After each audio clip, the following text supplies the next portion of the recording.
¿Cuáles son las causas de los problemas en las pymes familiares? Suelen tener problemas por diferentes causas, ¿no? La primera de ellas es que se suele confundir la propiedad con la capacidad profesional. El hecho de que tú heredes una empresa familiar no quiere decir que estés capacitado para dirigirla, para ser su gerente y ya incluso, ya no digamos para ser el administrador y tomar decisiones a nivel estratégico. Recuerdo una vez una empresa familiar donde sus padres, más bien a veces influenciados por las madres que hacen un poco de la gallina de sus polluelos, ¿no? Pues era un grupo que tenían 3 empresas y como tenían 3 hijos, y claro, como en la familia los hijos todos son iguales, pues decidieron que cada uno de los hijos sería gerente de una empresa. ¿Cuál es el problema? Pues que uno de los hijos para nada estaba capacitado para ser gerente de una empresa. Le faltaba todavía la suficiente experiencia empresarial, le faltaba madurez, le faltaba profesionalidad, le faltaba formación, le faltaba habilidades directivas. ¿Qué ocurrió? Bueno, pues evidentemente que estaban condenando a este hombre a ser infeliz. No hay nada peor en el mundo de los negocios o en el mundo empresarial y es que te pongan en un puesto que no es adecuado para ti, que no es adecuado para tus competencias. Te están condenando a sufrir y a ser infeliz. Y además este hombre, aún por encima, esto le generó muchos problemas con sus otros 2 hermanos. Esto es un ejemplo muy claro que confundir propiedad con capacidad profesional es un error muy importante.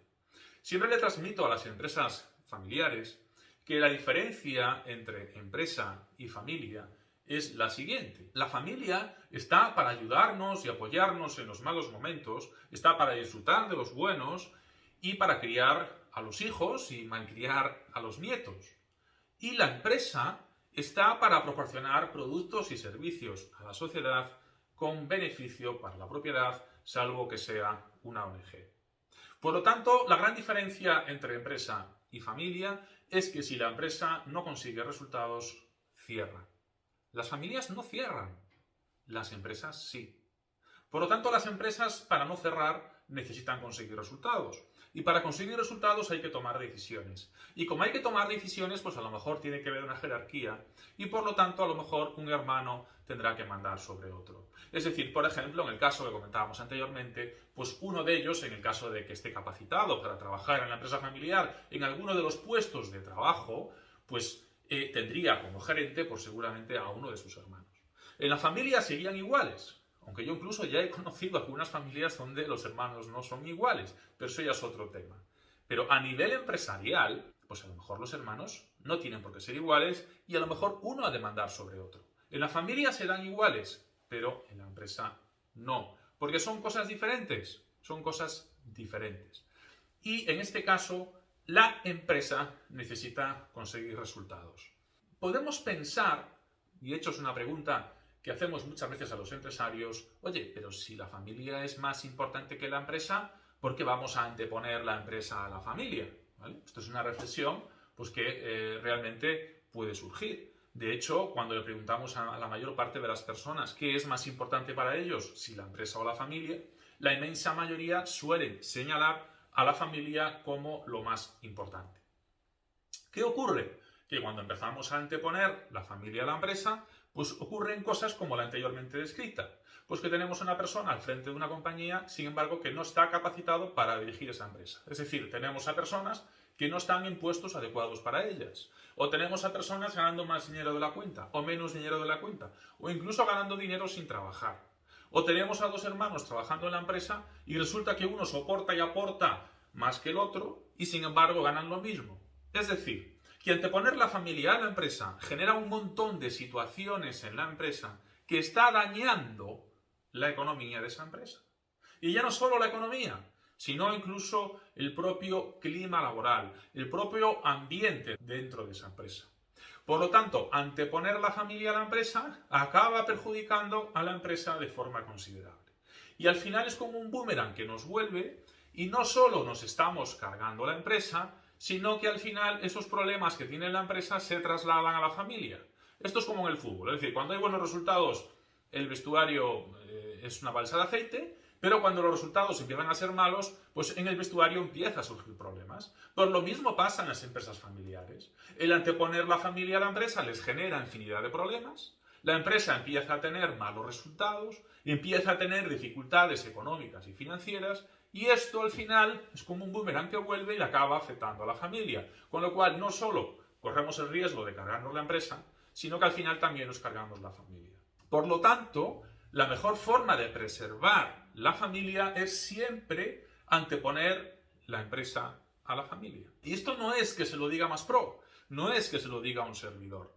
Si le preguntamos a las empresas centenarias, que han durado varias generaciones, ¿cuál es la principal causa de su éxito? Es decir, ¿cómo habéis conseguido durar varias generaciones y que en la medida de lo posible no os haya afectado a la unión familiar y a la armonía familiar? Pues la respuesta de las empresas centenarias señalan siempre a un factor como principal, y es este.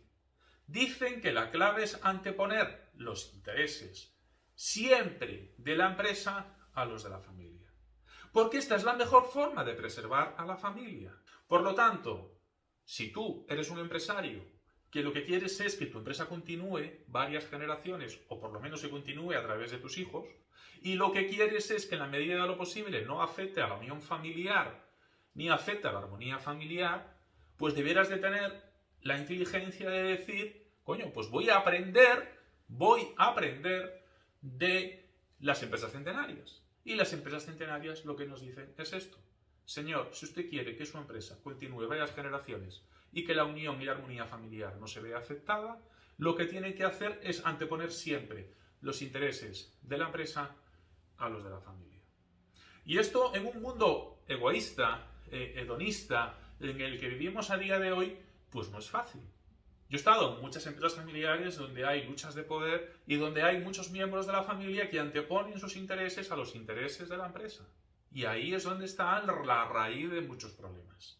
Por lo tanto, el primer problema que nos encontramos en la empresa familiar es el hecho de que confundamos propiedad con capacidad profesional. El problema es que estamos anteponiendo los intereses de la familia a los de la empresa.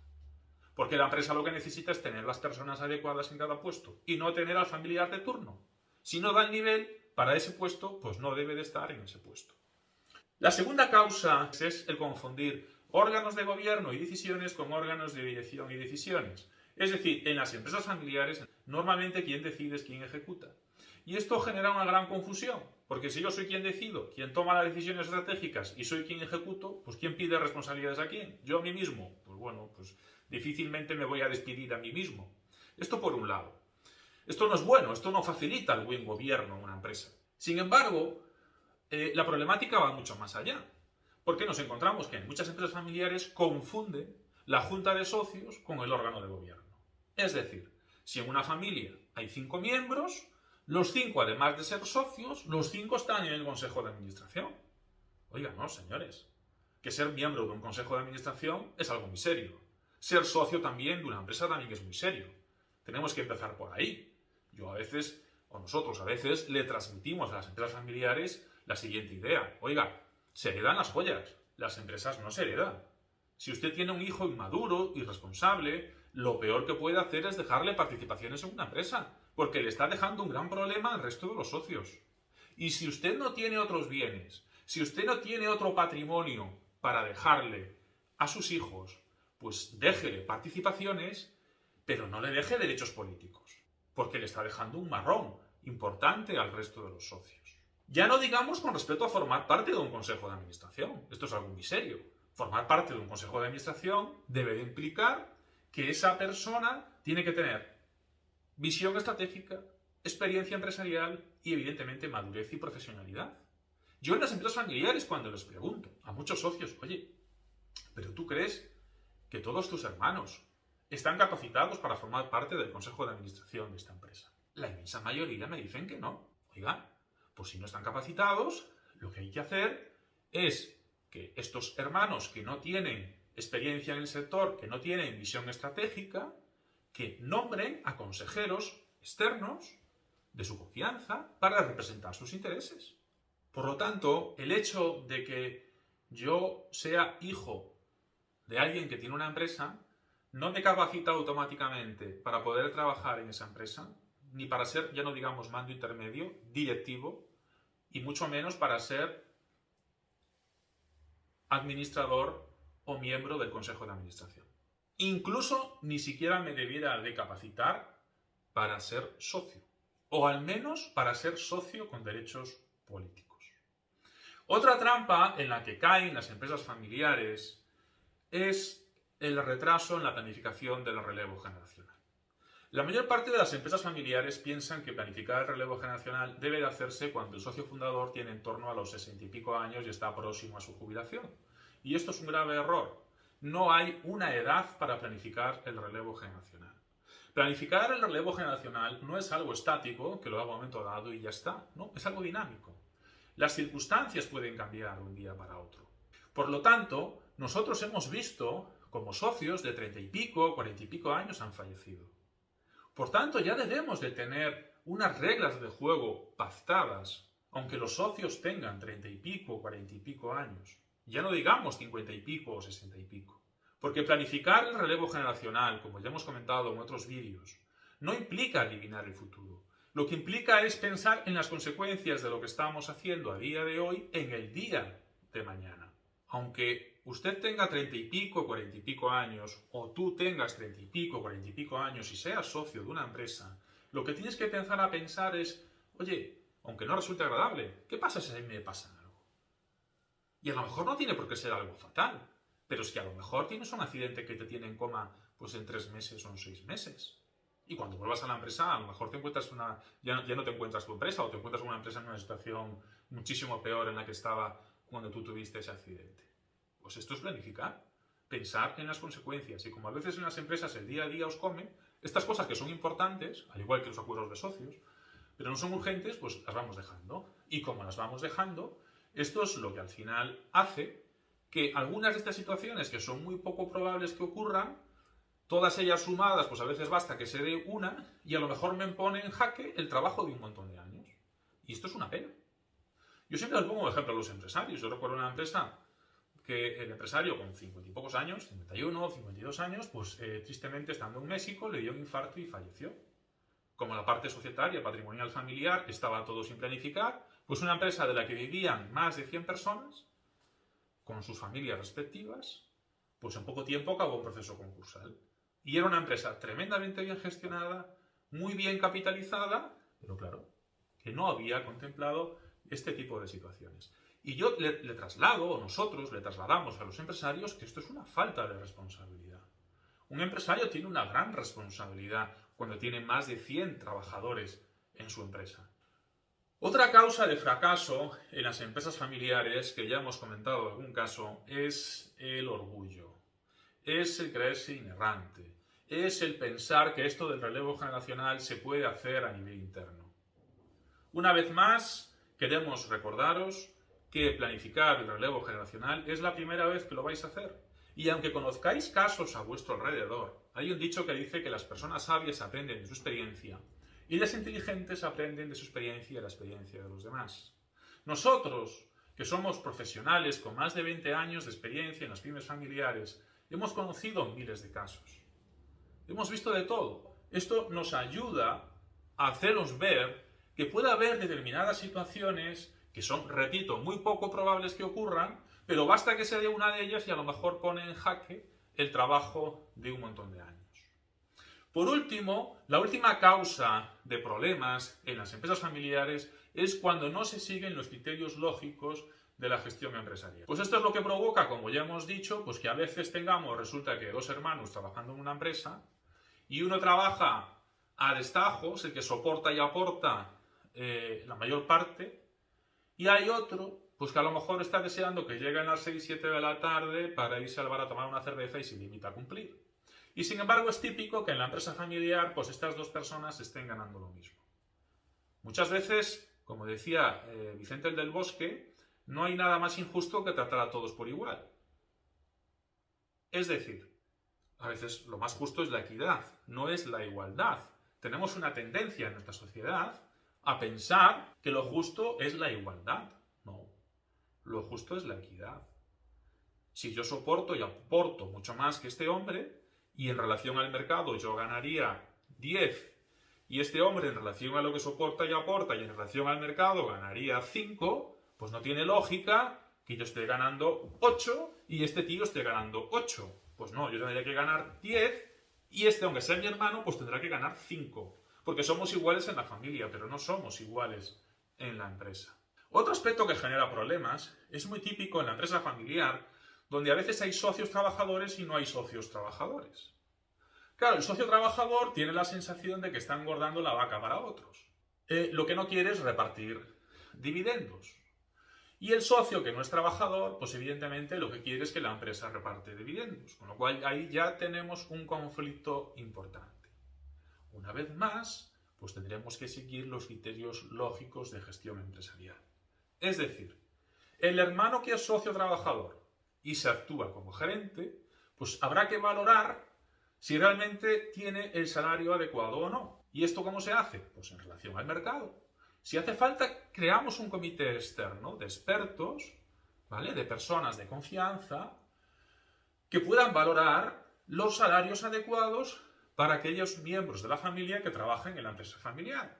¿Y cómo lo van a hacer? Pues en relación al mercado. A ver, este señor soporta y aporta esto, tiene estas responsabilidades, está generando este valor, está en este sector, en relación a empresas similares de su competencia.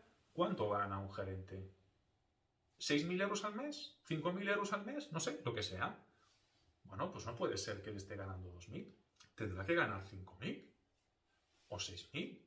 Si hay una empresa al lado donde hay una persona que soporta y aporta lo mismo que este hombre y está cobrando 5 o 6.000 euros, y este que está soportando y aportando lo mismo, resulta que está cobrando 2 o 3.000 euros. Pues esto no es justo. Lo mismo con el reparto de dividendos, que además ahora hay una nueva ley de sociedad de capitales que obliga, si así lo demandan los socios, a que mínimo el 25% del beneficio se reparta en dividendos, siempre y cuando la empresa pues lleve más de 5 años de actividad y lleve los últimos 3 años en beneficio. Esto es importante que lo conozcan los empresarios, porque muchas veces desconocen la ley. Es decir, yo estuve una vez en una empresa donde el gerente me dice, que no era de la familia, me dice, claro, es que aquí hay 4 socios y ahora pues hay un conflicto de 3 hermanos con uno. O sea, son 4 socios hermanos y tenían un conflicto con uno de los 4.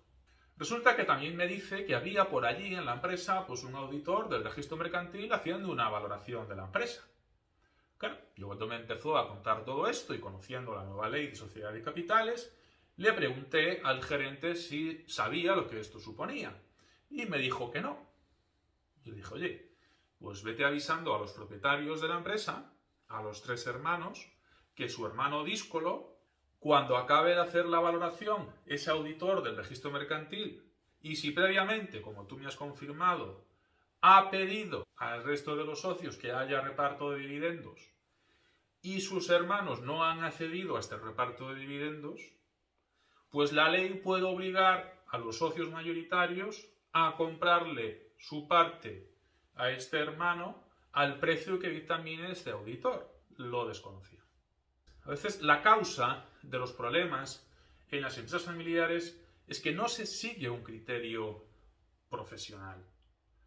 Es decir, tenemos que aumentar el nivel de profesionalización y reducir el nivel de familiaridad de la empresa familiar.